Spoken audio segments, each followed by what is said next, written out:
Hey there, Grumpy Old Fart here. Be sure to check me out over on Rumble. There you'll find all of my stuff from YouTube, plus my political and social commentary and weekly current events, which YouTube frowns on. Links to my Rumble channel, as well as my other YouTube channels, and links to let you order my books are in the description of this video. If you enjoy my content, please like, subscribe, share, and comment. I welcome your comments, even if you disagree with me. Now, on with the video. Hey there, Grumpy Old Fart here. I'm doing an unexplained phenomena video on the Martian child. Before I get into this video, however, I would like to tell you about a new book that I just got published called The House Off Farrago Road. It's available on Amazon. The author's name is H.L. Anderson. That's me. I had a lot of fun writing this one. It's just a fun story about a house where the denizens are not quite normal. Mythological creatures and supernatural forces commingle with modern-day law enforcement and the criminal underworld. It's all over the place. It's just weird. If the quirky weird perks your interest, check out The House Off Farrago Road, available on Amazon. All right, on with this one. The unexplained phenomena, the Martian child. A Russian child named, let me try to get his name right, Boriska Kiprianovich, made some startling claims. He claimed to be a Martian reborn into human form to begin a new life cycle.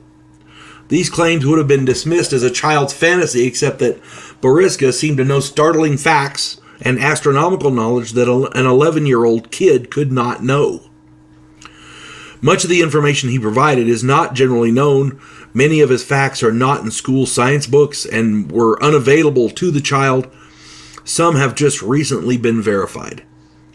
Boriska calls himself, quote, the Indigo Child, and says he is here to save humanity from the same fate that befell the Martian race thousands of years ago, nuclear annihilation. He says that there are numerous clues that point towards the same outcome on Earth, but that it is preventable. He claims that he is here to relay that warning. And we get that a lot in the UFO community. People, UFO, I saw a UFO, the aliens took me on board and told me they're here to try to help us save the world. They're going to save us from, climate change or whatever the hell. We get that a lot. Now, the thing that got this was, that got me here, and I've done videos on this, there is evidence of nuclear weaponry having been used on Mars. There are background radiation signals that could come from no natural source. The only thing that we know of that would do that would be massive nuclear weaponry. Boriska Kiprianovich is a genius child. He held his own head up with no support at 2 weeks of age. He began speaking only at a few months old. He could read, draw, and paint when he was 18 months old. His nursery teachers were surprised at his incredible memory and writing and language talents. This is in nursery school. Researchers describe him as extremely shy with above average intelligence.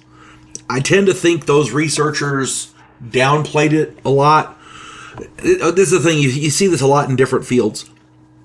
When a scientist is faced with something they can't explain, they downplay it. It becomes a hoax or a sham or somebody misunderstood this or that, mislabeled, whatever. We see that a lot, especially in archaeology, anthropology, the UFO community, all kinds of stuff. When a scientist is faced with something he can't explain, that in his mind can't be right, he tends to make it into a hoax or whatever. Oh, no, that can't be real. That kind of thing. But these researchers described him as extremely shy with above average intelligence. If they were downplaying that, maybe the kid really was a genius. Who knows? Now, Boriska claims that the changes in humanity's fate would begin once the Great Sphinx in Egypt had been opened through the mechanism behind its ears. Now, here's where the story got. I got to be honest with you. I got to play devil's advocate. This part of the story kind of got to me. The Sphinx is home to a number of tunnels and passages. There is a shaft at the top of the Sphinx's head. People claim to have found access tunnels to a cave system underneath the Sphinx. All that's been around for a long time. In 2022, archaeologists discovered a new secret chamber underneath the Sphinx. So we are still learning new stuff about the Sphinx. Okay? Here's where I got to play devil's advocate, though.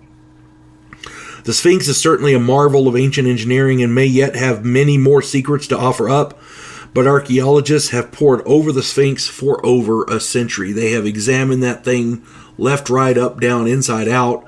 They're bringing in ground penetrating radar. They're X-rays, you name it, anything they can do without actually damaging the structure of the thing. They're using to examine it. One would think that they would have noticed a mechanism behind its ears. That's all I'm saying. But who knows? Maybe it's hidden as well. Maybe it'll reveal itself when it wants to. Who knows? At any rate, this kid, Boriska, get his name right, Kiprianovich. Everybody deserves to have their name said right. Maybe he's on the up and up. Maybe he's real. He did know stuff that no kid should know. Maybe he's just... Maybe he's being serious. Maybe he's telling the truth. Who knows? At any rate, if you have your own comments, please put them down there. I'd be glad to read them. You folks have a good one. God bless one and all. We elect cookie-cutter politicians every single election cycle. Yes men who maintain the status quo and do just enough to make us believe the system still works. Imagine, if you will, a president who actually tries to fix things. If you like action, political intrigue, and a righteous crusade, check out my political thriller, The Righteous President.